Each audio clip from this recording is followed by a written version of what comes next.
جائے گا. آئیے سرکار مدینہ کے دیوانوں، ہمارے دلوں سے میں جو بات کہہ رہا تھا، اللہ کا ڈر نکل گیا. اس ڈر کو دل میں پیدا کرو. اللہ سے ڈرو، کسی سے مت ڈرنا.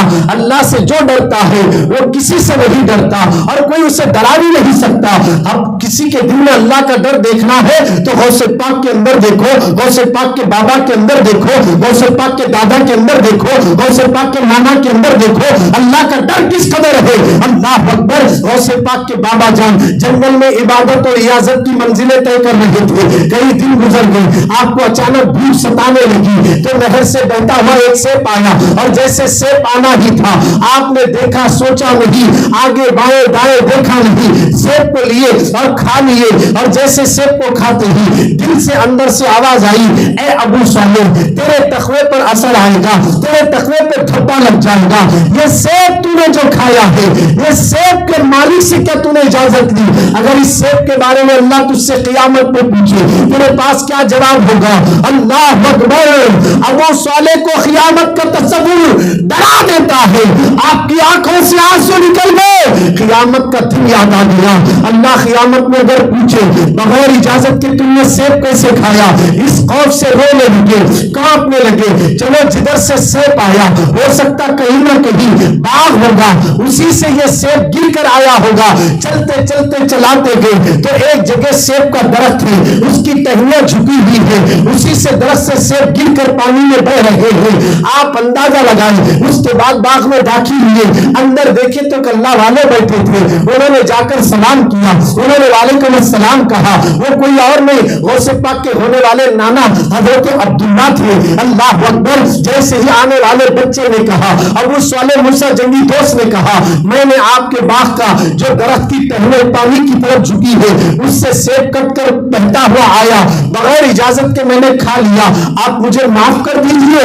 حضرت نے دیکھا یہ آنے والا بچہ کوئی معمولی نہیں ہے. انہوں نے کہا نہیں بھائی معافی ایسے نہیں ہوگی. 10 سال تک ہمارے باغ کی نگرانی کرنا یا 12 سال تک ہمارے باغ کی نگرانی کرنا، 12 سال کے بعد سوچیں گے معاف کرنا نہیں کرنا.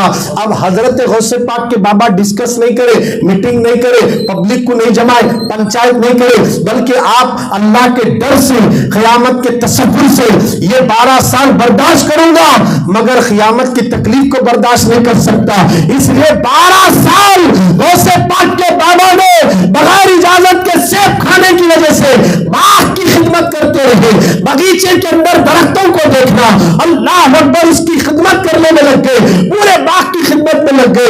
12 برس گزرنے کے بعد عبداللہ کے پاس آئے، کہنے لگے حضرت 12 سال ہو گئے، اب تو مجھے معاف کر دیجیے. انہوں نے کہا معافی ایسے نہیں ہوگی، ایک اور شرط ہے، اگر یہ شرط مان لے تو ہم تمہیں معاف کر دیں گے. کہا پھر کون سی شرط ہے؟ انہوں نے کہا میری بیٹی ہے جو آنکھ سے اندھی ہے، کہا آپ کو اس سے نکاح کرنا ہوگا. کہا کہ میری بیٹی بہری ہے، وہ سنتی نہیں، میری بیٹی گونگی ہے، وہ بولتی نہیں، میری بیٹی لونجی ہے جو اس کے ہاتھ تک نہیں، میری بچی لنگڑی ہے جس کے پیر تک نہیں ہے. اتنا یہ سارے عیب اس کے اندر موجود ہے. ایسی لڑکی سے تم نکاح کرو گے تو میں تمہیں معاف کر دوں گا. بتاؤ نوجوانوں، کیا تم اندھی سے شادی کرو گے؟ کیا تم بہری سے شادی کرو گے؟ کیا تم لنگڑی سے شادی کرو گے؟ کیا گونگی سے تم شادی کرو گے؟ آج لڑکیاں تلاش کرنے کے لیے ماں باپ نکلتے ہیں تو اگر بچی میں تھوڑا سا بھی کوئی عیب نظر آئے پورے محلے میں بولتے پھرتے ہیں ہم نے اس لڑکی کو دیکھا، اس میں یہ عیب نظر آ رہا ہے. شادی کرنے کے لیے بچی پسند کرنے کی بجائے عیب ڈھونڈ کر عیب کا ڈھڈورا محلے میں پیٹنے والی ہو. میری بہنوں، کسی کے عیب کو ظاہر مت کرنا، کسی کے دل کو ٹھیس مت پہنچانا. وہ لڑکی کوئی اور نہیں ہے، میرے نبی کی امتی ہے. تم نے اس کا دل نہیں دکھایا، اگر اس کا دل دکھ گیا تو میرے نبی کو تکلیف ہوگی. اس لیے کہ ہمارے نبی کسی کی آنکھوں میں آنسو نہیں دیکھ سکتے، کسی کا رونا نبی کو پسند نہیں ہے. اگر کوئی امت روتی ہے سرکار کو بڑی تکلیف ہوتی ہے. آج ہمارے آقا قبر میں بھی ہمیں یاد کر رہے ہیں. ہر پیر اور جمعرات کو ہمارا اعمال نامہ فرشتے نبی کے دربار میں لے جاتے ہیں. آج آج بھی لے جا رہے ہیں، آج بھی لے جا رہے ہیں۔ جب ہمارا اعمال نامہ رسول کے پاس جاتا ہے، گناہ زیادہ ہوتے ہیں تو حضور روتے ہیں، لوگوں جو پیغمبر ہمارے لیے رو رہے ہیں، آج انہی کا کلمہ پڑھنے والا رات بھر ننگی ننگی تصویریں دیکھ رہا ہے، ناچ گانے دیکھ رہا ہے، پکچر دیکھ رہا ہے، ماں باپ کو ستا رہا ہے، کیا منہ لے کر جائے گا مرنے کے بعد؟ کون سی صورت لے کر جاؤ گے؟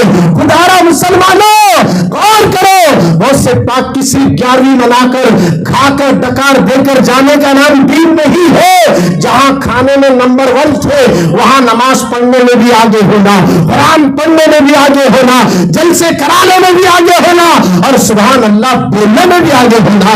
اگر اس طرح ہم آگے آئیں گے، انشاءاللہ دنیا کی کوئی طاقت ہمیں ڈرا نہیں سکتی، مٹا نہیں سکتی۔ آج دنیا ڈرا رہی ہے، اس لیے ہمارے دل سے خدا کا ڈر نکل گیا۔ اگر ڈر دیکھنا ہے تو ابو صالح کو دیکھو، ایک سیب کھا کر 12 سال تک باغ کی نگرانی کرے، اور 12 سال کے بعد ایسی بچی سے نکاح کرنا پڑ رہا ہے جو آنکھ سے اندھی ہے، کان سے بہری ہے، اور منہ سے گونگی ہے، ہاتھ سے لونجی ہے، پیر سے معذور ہے۔ ایسی لڑکی سے نکاح کرو گے تو ہم تمہیں معاف کر دیں گے۔ تھوڑی دیر کے لیے سوچ میں پڑ گئے، ایسی لڑکی کو لے جا کر میں اس کی الٹا خدمت کرنا پڑے گا۔ آپ نے سوچا دنیا تو چند دن کی ہے، مرنا ایک دن برحق ہے، قیامت کی تکلیف کو میں برداشت نہیں کر سکتا۔ اندھی ہے تو چلے گا، بہری ہے تو چلے گا، لونجی ہے تو چلے گا، لنگڑی ہے تو چلے گا، مگر قیامت کی تکلیف کو میں برداشت نہیں کر سکتا۔ ارے جس نے نبی کی زیارت کی ہو ان کے دل میں خدا کا ڈر دیکھو۔ آج ہم نہ جانے کتنے لوگوں کا مال کھاتے ہیں، کھا کر ان کا حساب دینے کو تیار نہیں۔ کئی لوگوں کا مال ہڑپ کر لیے، کئی لوگوں کے پیسے کھا لیے، پوچھے تو دینے کو تیار نہیں۔ کیا اس کا حساب تمہیں نہیں لیا جائے گا؟ مرنے کے بعد حساب دینا پڑے گا۔ خدارا پیغمبر نظر والو، آج سچی توبہ کرو کہ آج کے بعد ہم کسی کا دل نہیں دکھائیں گے۔ آج کے بعد جس سے ہم نے جو وعدہ کیا ہے وہ وعدہ پورا کریں گے۔ کسی کا مال کھانے سے پہلے سوچو کہ قیامت میں اس کا جواب دینا پڑے گا۔ کہا کہ میں قیامت کی تکلیف کو برداشت نہیں کر سکتا۔ ایسی اپائچ لڑکی سے شادی کرنے کے لیے تیار ہو گئے، شادی کرنے کے لیے تیار ہوئی، نکاح ہوا۔ نکاح ہونے کے بعد دلہن کے کمرے میں گئے، بولے سبحان اللہ۔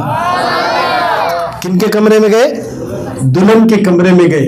جیسے ہی داخل ہوتے ہی السلام علیکم کہا تو دلہن نے وعلیکم السلام کہا۔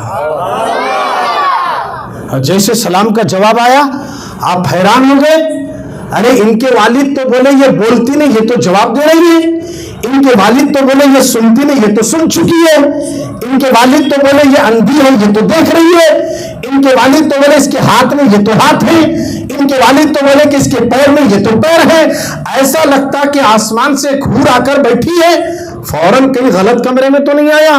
ایک سیب کھا کر 12 سال پھر غلط کمرے میں گیا تو کتنی سزا ملتی کی؟ الٹے پاؤں واپس آئے، آ کر پہلے سسر جی سے پوچھے، سسر جی، بولے داماد جی کیا بات ہے؟ تم جو بولے وہ نہیں ہے، اس میں جو عیب بتائے وہ نہیں ہے۔ وہ تو آنکھ سے اچھی ہے، کان سے اچھی ہے، منہ سے اچھی ہے، ہاتھوں پیر سے اچھی ہے۔ تم نے جو کہا وہ نہیں ہے۔ کہا میں نے جو کہا وہ بھی سچ ہے، تم جو دیکھ رہے یہ بھی سچ ہے۔ بولے جی سبحان اللہ۔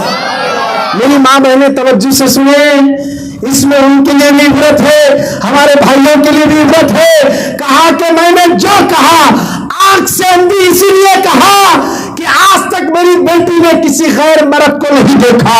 آپ کی زبان میں سمجھا رہا ہو، کسی غیر محرم کو نہیں دیکھا، کسی غیر مرد کو نہیں دیکھا، اس لیے میری بیٹی آنکھ سے اندھی ہے۔ کبھی میری بچی نے کان سے کسی کے گلے نہیں سنی، کسی کے شکوے نہیں سنے، کسی کی غیبت نہیں سنی، کسی کی چغلی نہیں سنی، اس لیے میں نے کان سے وہی کہا، اور گونگی اسی لیے کہا۔ میری بچی کبھی خلاف شرع کوئی جملہ نہیں کہا، جب بھی بولی تو ماں باپ سے گفتگو کرتی ہے یا تلاوت قرآن کرتی ہے، اس لیے میں نے کہا گونگی ہے، اور ہاتھ سے اس لیے میں نے کہا لونجی ہے۔ کبھی اس کا ہاتھ شریعت کے خلاف نہیں اٹھا، جب بھی ہاتھ اٹھے ہیں ماں کی خدمت کے لیے، باپ کی خدمت کے لیے، گھر کے کام و کاج کے لیے، مگر میری بیٹی کا ہاتھ خلاف شریعت پہ اٹھا، اور میں نے لنگڑی